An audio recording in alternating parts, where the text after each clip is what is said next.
Welcome back, commissioners, and Madam Chair, I'll turn it over to you. Well, good morning, everyone, and welcome to the February 15th, 2022 Washington County Board of Commissioners meeting. Clerk Moss, announcements and roll call, please. Yes, thank you, Madam Chair. The Washington County Board of Commissioners also meeting as the Board of Directors for Clean Water Services and all other county service districts is now meeting this regular session, February 15th, 2022. Commissioner Fye?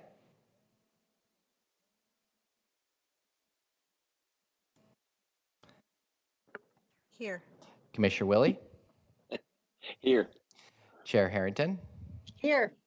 Commissioner Tree should be joining momentarily, and Commissioner Rogers will not be in attendance today. Thank you, Clerk Moss. So before we start, just a couple of agenda items. Item E1 has been pulled from the agenda.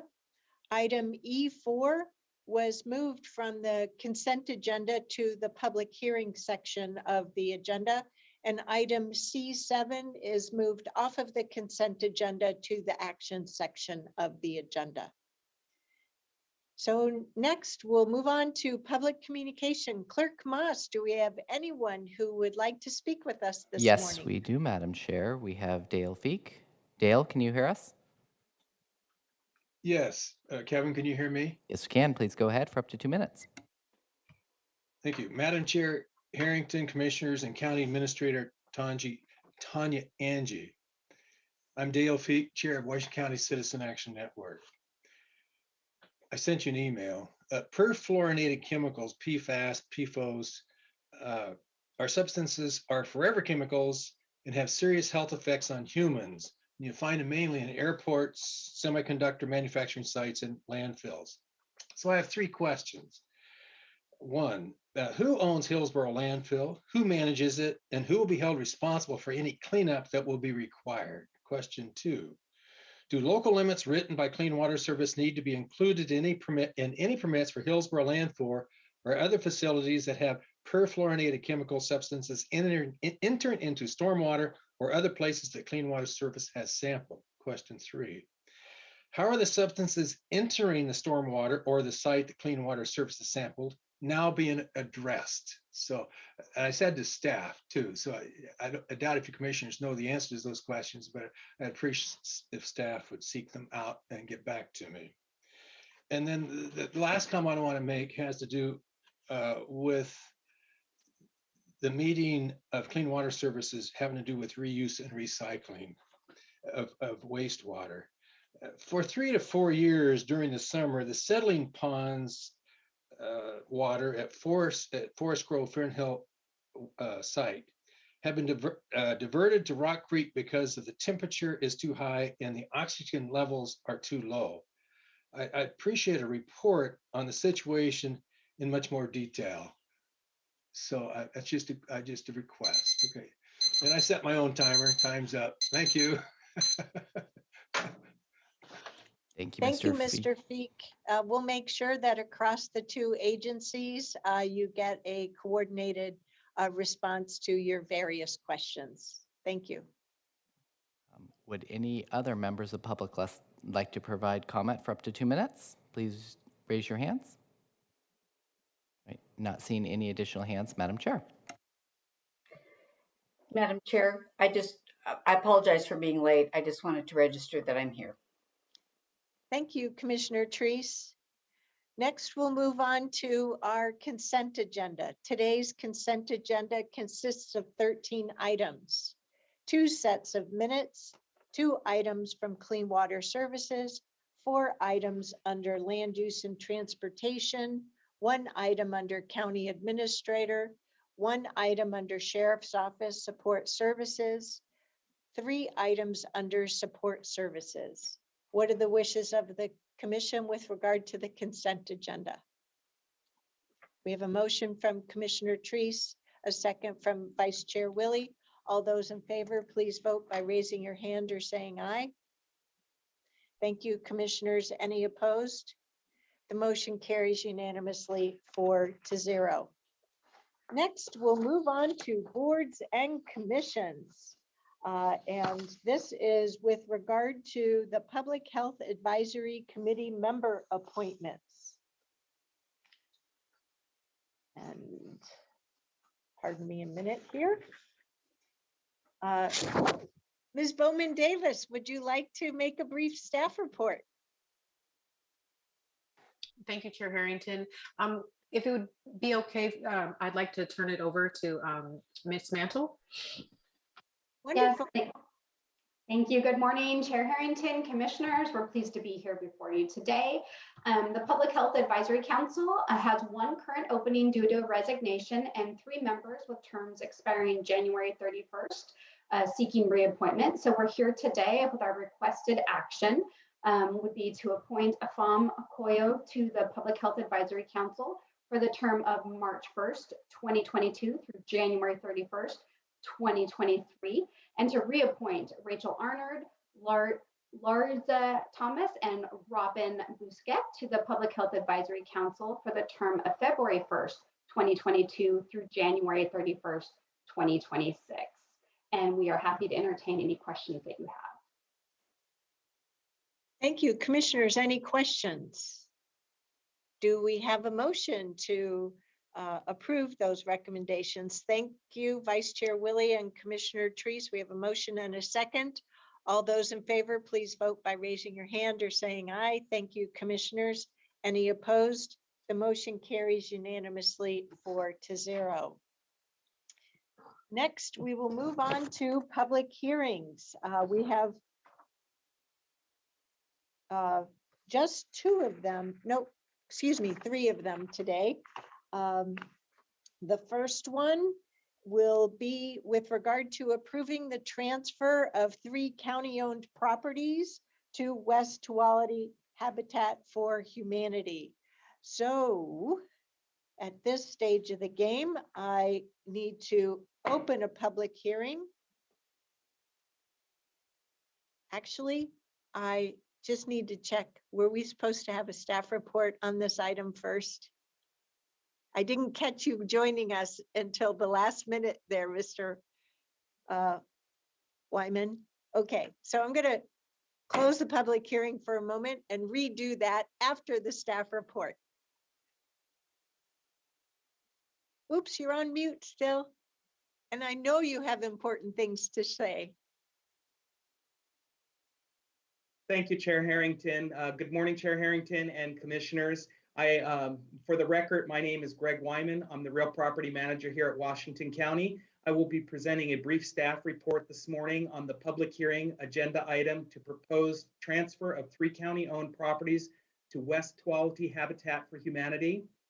Active management of real property portfolio is in the best interest of the county and the public, including the necessity to disposition surplus property. Surplus property by its definition is property with no use to its owner, in this case, Washington County, who receives no benefit from owning these properties. Washington County incurs costs to manage and maintain these properties, and the properties themselves are not put to the best use by the community. Therefore, it is generally in the public interest for Washington County to dispose of surplus properties as quickly as possible. Washington County has no public use for the 3 properties requested by West Tuality Habitat for Humanity, a qualifying nonprofit organization. They request these properties without consideration to be used for low-income housing. All 3 properties are within unincorporated Washington County. These properties were acquired through the tax foreclosure process and were identified by staff to be included in the most recent real property public auction. As part of the process, identified properties are circulated to other county departments, governmental jurisdictions, and qualifying community-based local nonprofits for their review and requests for transfer for public use with or without financial consideration. West Tuality Habitat for Humanity will be responsible for the recording fees for the title transfer. The Oregon Revised Statute 271330, paragraph 2, authorizes any political subdivision to relinquish title to any of its property not needed for public use to a qualifying nonprofit corporation for low-income housing. The statute requires that if the property is from a tax foreclosure, that notice of this transfer of the property be placed in a newspaper of general circulation for 2 consecutive weeks. This requirement has been met. The statute requires that a public hearing be held, and after any comments, if any, are heard, the county may proceed with the transfer. Because West Tuality Habitat for Humanity will use the property for low-income housing, the statute also requires the property be used have a perpetual and reversionary clause to be included in the deed in the event that the property is used for a purpose that is inconsistent with this proposed transfer. The Real Property Management Policy 703 adopted in 2021 allows for property not needed for public use by the county to be transferred to a nonprofit community-based organization without consideration with the Board of County Commissioners approval. Staff recommends the request be approved by your board. Thank you. Thank you, Mr. Wyman. Commissioners, any questions? All righty. Seeing none, then I'll open a public hearing. Clerk Moss, do we have anyone who wishes to testify during this public hearing? We have no one signed up, Madam Chair. Would any members of the public wish to provide testimony on this public hearing item? Please utilize the raise hand function. I'll give you just a moment. Not seeing any hands, Madam Chair. All righty then. With that, I'll close today's public hearing. What are the wishes of the commission with regard to approving the transfer of these county-owned properties identified as seen on the slide? They're quite a mouthful. To West Tuality Habitat for Humanity, and authorize the board chair to execute the deeds with a restriction and revisionary clause. We have a motion from Vice Chair Willie, a second from Commissioner Treese. All those in favor, please vote by raising your hand or saying aye. Thank you, commissioners. Anyone opposed? The motion carries unanimously 4-0. All righty, onward to the next public hearing, and this one is an ordinance. So first, I need to ask for a motion to read by title only, proposed ordinance 887 by title only. We have a motion from Vice Chair Willie. We have a second from Commissioner Treese. All those in favor, please vote by raising your hand or saying aye. Thank you, commissioners. Any opposed? The motion carries unanimously 4-0. Mr. Anderson, we'll turn it over to you.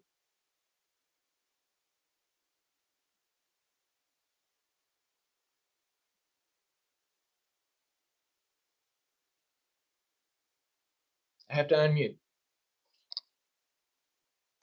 All right. Ordinance 887, ordinance amending chapter 8.32 of the Washington County Code to update code as recommended by EMS Alliance.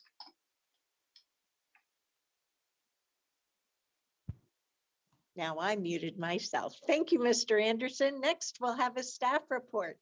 We'll turn it over to our team. Thank you. Good morning, Chair Harrington, Board of Commissioners. My name is Mira Samantel, and I'm the Interim Director of Health and Human Services. We're pleased to be here today for the second reading and first public hearing of Ordinance 887, which amends Chapter 8.32 of the Washington County Code. Staff will be sharing a presentation that focuses on the code and the change process and summarizes the recommendations of the EMS Alliance. So with that, I'm actually going to turn it right over to Adrienne Donner, who's our EMS Senior Program Coordinator, who will also be presenting along with Tim Case, our EMS Senior Program Coordinator. Thank you. Thank you, Mira. Next slide, please.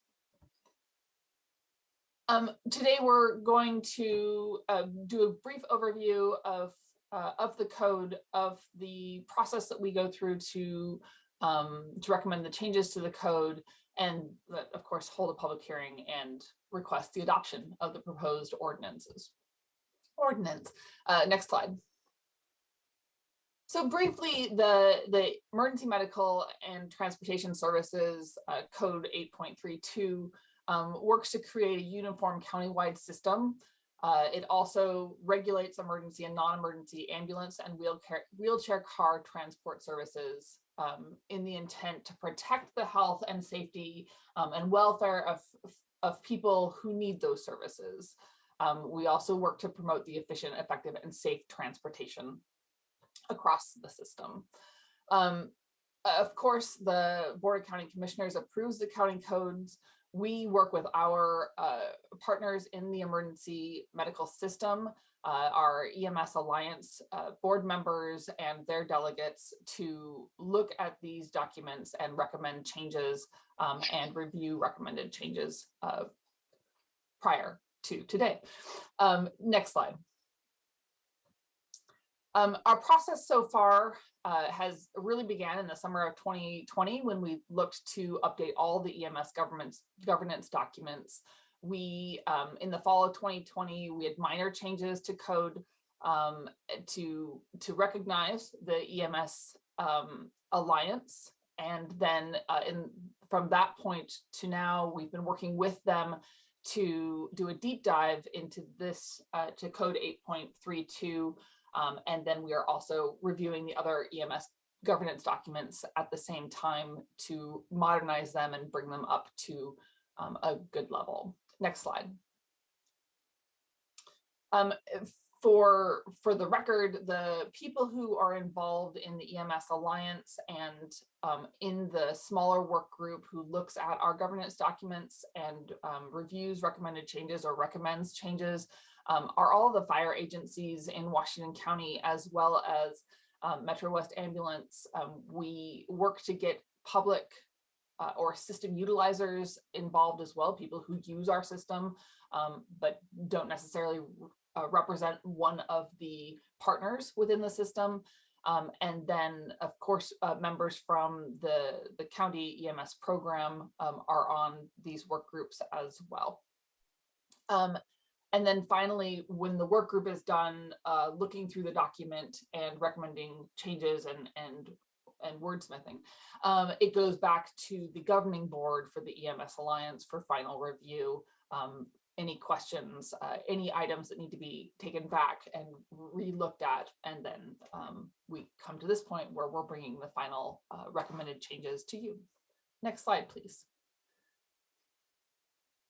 I'm going to pass this off to Tim Case to talk a little bit about the changes in the code. All right. Good morning, Chair Harrington, Commissioners. As Adrian mentioned, we've been working with our partner agencies to revise and update the code to bring it to a more contemporary level, to sift out any unnecessary or redundant language as well. This slide here provides just a brief snapshot of some of the things that we did. As you can see, we reduced and removed unneeded or redundant language. There are several definitions that were currently in the code that were not referenced or used in the document, nor did they make sense because they referred to certification levels that didn't exist at the state any longer. So we got rid of all of those. We consolidated and clarified sections as we needed. Again, there were some sections that were a little bit fragmented and kind of repetitive in different places. So we really just streamlined that and consolidated all those pieces together. We also introduced some more contemporary system practices. Our fire partners do provide emergency ambulance transport at times, and there was no language that reflected that or reflected the licensing of the vehicles that we do. So we added that in, created some definitions and the requirements for licensure through revision in the code. And also we updated our rulemaking standards at the advice of council to bring them more in line with other programs rather than having our kind of outlier rulemaking process that we did. And at a real brief level, that's kind of the summary of the code updates and changes. Next slide, and I think it goes back to Adrian. And that is it for our report.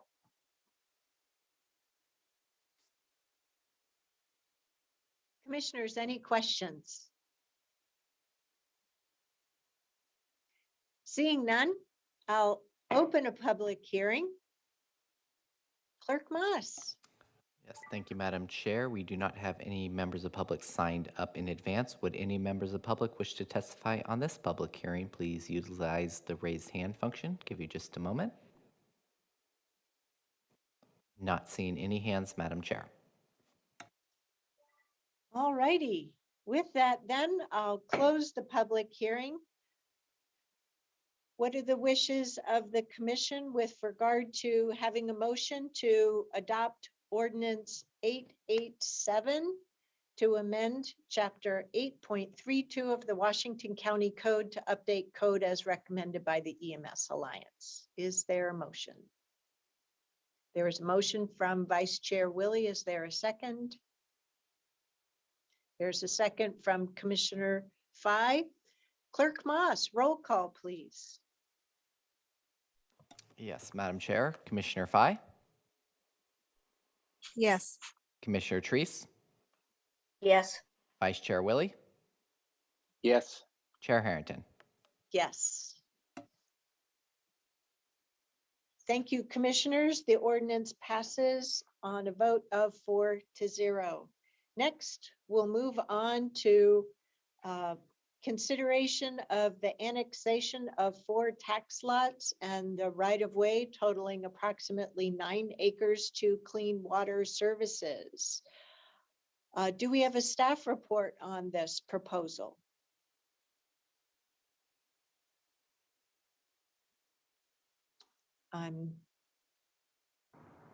Okay, thank you, Madam Chair. I believe we have Brian Robb from Land Use and Transportation, who's actually going to walk us through a very brief staff report for this annexation to the Clean Water Services District. Brian, go ahead. Thanks, Stephen. Good morning, Chair Harrington and Commissioners. I'm Brian Robb, Associate Planner with Land Use and Transportation. The annexation before you today, case file number 21-016, is a request from Westwood Homes LLC to annex 4 tax lots and right-of-way totaling approximately 9 acres into Clean Water Services. Based on the facts and findings in the staff report dated January 26, 2022, staff recommends that the board approve the resolution and order approving this annexation becoming effective immediately. If there's any public testimony provided today other than by the applicant, there's a brief statement that I'll need to read into the record. But with that, I'll conclude my staff report and can answer any questions you may have. Commissioners, do you have any questions on this item? All right, seeing none, I'd like to open a public hearing with regard to the annexation of the subject parcels. Clerk Moss, do we have anyone signed up or wishing to speak? We have no one signed up, Madam Chair. Would any members of the public like to provide public testimony on this public hearing? Please utilize the raise hand function. Not seeing any hands, Madam Chair. Okay, thank you, Clerk Moss. And with that, we'll close the public hearing. So now we have a resolution in order to consider. What are the wishes of the commission with regard to this resolution in order supporting the annexation with the approval becoming effective immediately and authorizing the chair to sign this resolution in order for the service district annexation to Clean Water Services? Do we have a motion from Vice Chair Willie, a second from Commissioner Fye. All those in favor, please vote by raising your hand or saying aye. Thank you, commissioners. Any opposed? The motion carries unanimously 4-0. Next, we'll move on to the action section. And the first item is to come back to an item pulled from the consent agenda, item C7. This is to authorize an application for the Regional Flexible Fund allocation from Metro, as well as the Metro Trails Bond Grant for construction of enhanced street crossing improvements for the Council Creek Regional Trail. This is a straightforward proposal. I asked that this item be be pulled from the consent agenda to the action agenda so that I might make some comments. I'm really excited about this. I was a Metro counselor for some years and worked to help secure funding for the master plan that was needed for this trail. Trails can't receive funding for construction unless there's a master plan done ahead of time. That was a full-on community effort as this trail extends from the west side of Hillsboro through the city of Cornelius and the city of Forest Grove. There was an extensive community involvement plan. And I also, as a Metro counselor, advanced budget proposals to have a specific community engagement effort with the Latinx members of our community.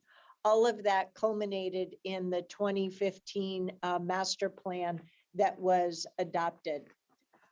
Our team collectively has then moved forward to secure funding for various portions of this trail feature set and this trail master plan.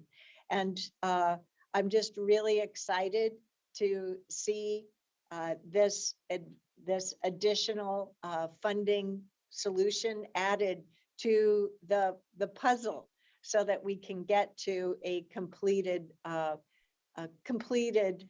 trail system to serve our communities. So that is the benefit of the comments that I wanted to make on this action item.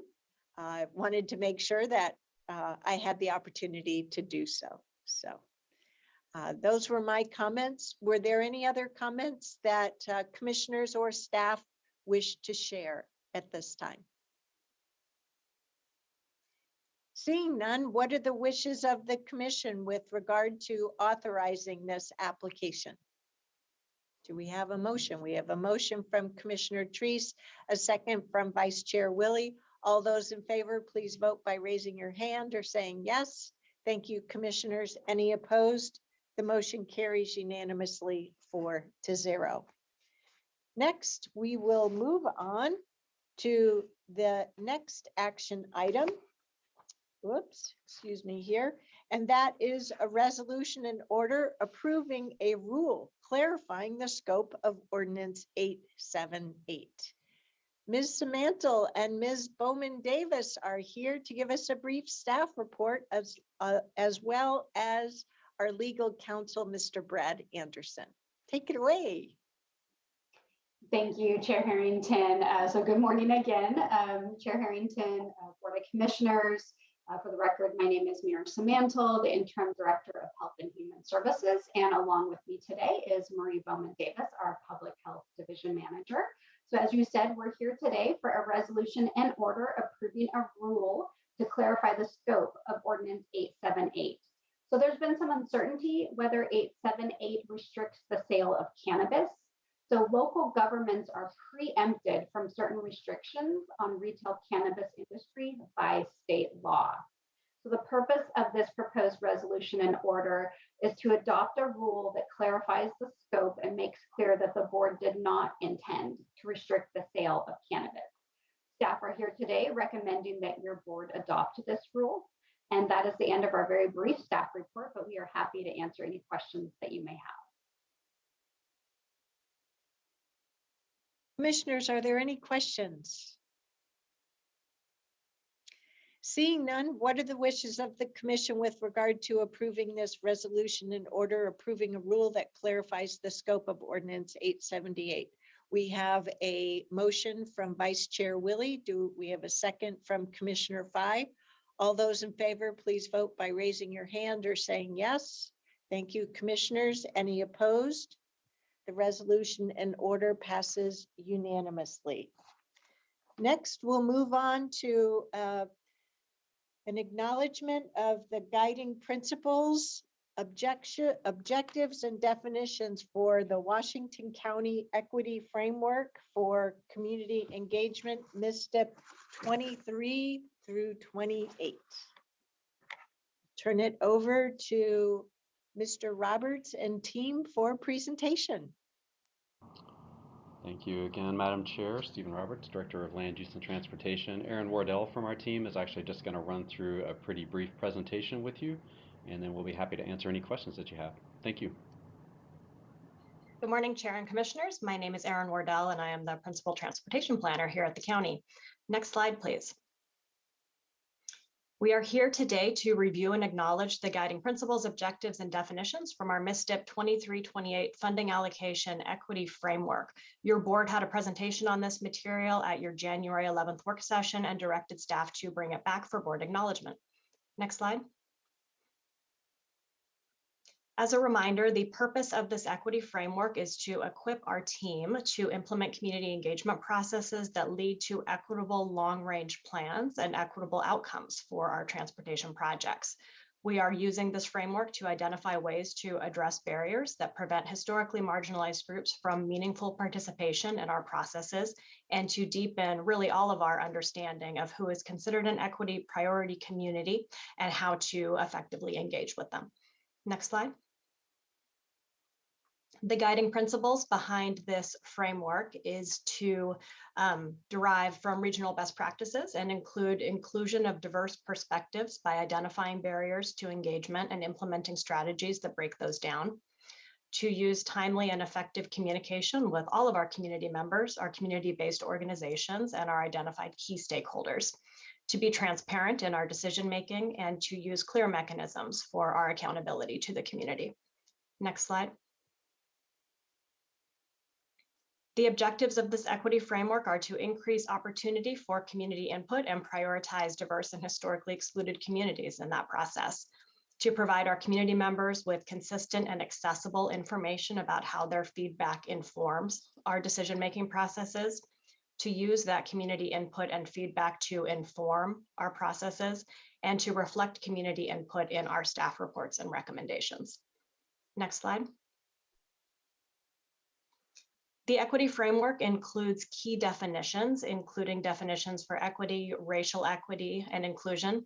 Defining these terms is, of course, imperative in order to achieve our objectives. Next slide. And so our staff recommendation today is to approve the resolution in order before you to acknowledge the guiding principles, objectives, and key definitions from the MSTIP 2328 Equity Framework for Community Engagement.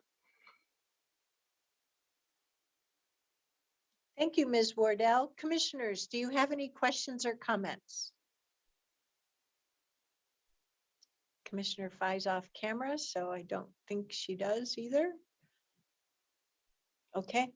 All right. Well, then I'll close with comments and say I really want to thank staff for bringing this topic forward to our business meeting. That shows our community that we're using all of our communication channels to be transparent and open about our work and actions to support equity in addressing community needs. The document that accompanies this is a short but informative read, having 4 pages that enumerate the principles and the definitions. So job well done to our staff. And I know you've made a real conscientious effort to really move the ball significantly down the equity field, and I appreciate it. So, all right, what are the wishes of the commission to move forward with a resolution in order to acknowledge the guiding principles, objectives, and definitions from the Washington County Equity Framework for Community Engagement, MSTIP years 2023 through 2028. We have a motion from Commissioner Treese. Do we have a second? Second from Commissioner Fai. All those in favor, please vote by raising your hand or saying yes. Thank you, commissioners. Any opposed? The motion carries unanimously 4-0.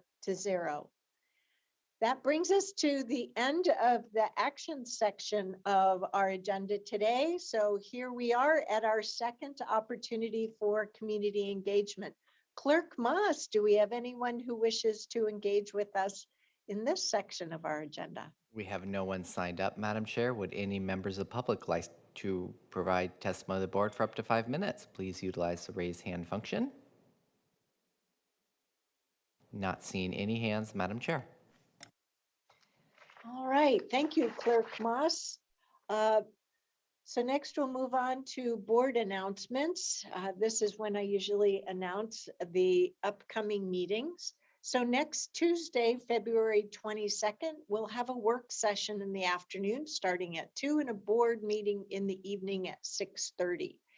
And then for the month of March, true to our usual practice in supporting a good workplace and family supportive workplace, we will not be having a set of meetings the fourth week of the year. That moves things forward a little bit. So on Tuesday, March 1st, we'll have our full set of board meetings. Work session will start at 8:30 in the morning. The monthly Housing Authority Board of Directors meeting will convene at 10, and then the board meeting is posted for 11 o'clock. The roundtable for the month of March will start on Thursday, March 3rd at 9 a.m. The following week, Tuesday, March 8th, we'll have a work session day that will start at 8:30 in the morning. And then right in the middle of the month, March 15th, we'll have an afternoon work session that starts at 2, and then an evening meeting that Tuesday, starting at 6:30. Are there any other board announcements at this time?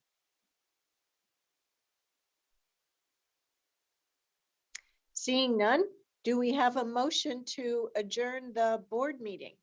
We have a motion from Commissioner Treese. Do we have a second? We have a second from Vice Chair Willie.